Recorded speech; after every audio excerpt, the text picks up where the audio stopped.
Welcome to SPRT family kitchen. ఈరోజు మనం చేసుకునే రెసిపీ పేరు వచ్చి ఇది కరివేపాకు కారపొడి. చాలా అద్భుతంగా ఉంటుంది.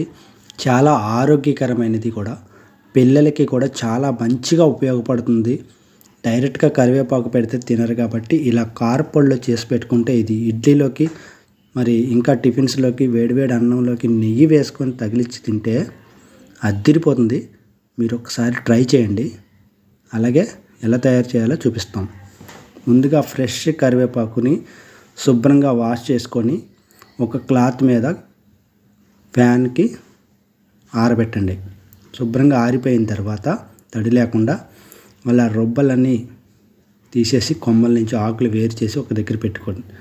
ముందుగా స్టవ్ వెలిగించి స్టవ్ మీద బాండీ పెట్టుకొని దాంట్లో ఆయిల్ వేసుకొని ఈ కరివేపాకుని బాగా ఫ్రై చేయండి.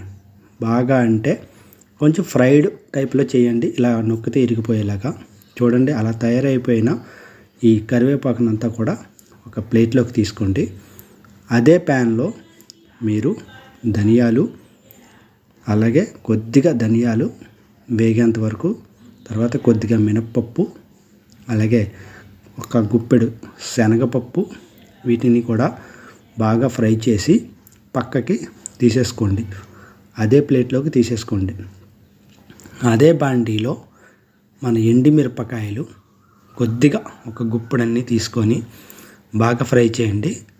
చివరిగా నువ్వులు వేసి ఈ నువ్వుల్ని కూడా బాగా ఫ్రై చేసి చివర్లో జీలకర్ర అలాగే వెల్లుల్లిపాయలు వేసి చిటపటమనేంత వరకు కొద్దిగా ఫ్రై చేసి వీటన్నిటిని కూడా కొద్దిగా పసుపు కూడా వేసి కలర్ కోసం పసుపుని కూడా చివర్లో దింపే ముందు ఆపేసి స్టవ్ ఆఫ్ చేసేసుకొని వీటన్నిటిని కూడా ఒక ప్లేట్లోకి తీసేసుకొని బాగా చల్లారనివ్వండి. ఒక అరగంట సేపు చల్లారిన తర్వాత వీటిని మిక్సీ జార్లోకి తీసుకొని మిక్సీ పట్టేసుకొని చిన్న చింతపండుని యాడ్ చేయండి. చింతపండుని పిక్కలు లేకుండా చింతపండుని కూడా యాడ్ చేసి మన మిక్సీ జార్లో తీసుకొని మిక్సీ పట్టుకొని తింటే అదిరిపోతుందండి. కొద్దిగా సాల్ట్ కూడా వేసుకోండి. సాల్ట్ ఖచ్చితంగా వేసుకోండి. అంతేనండి.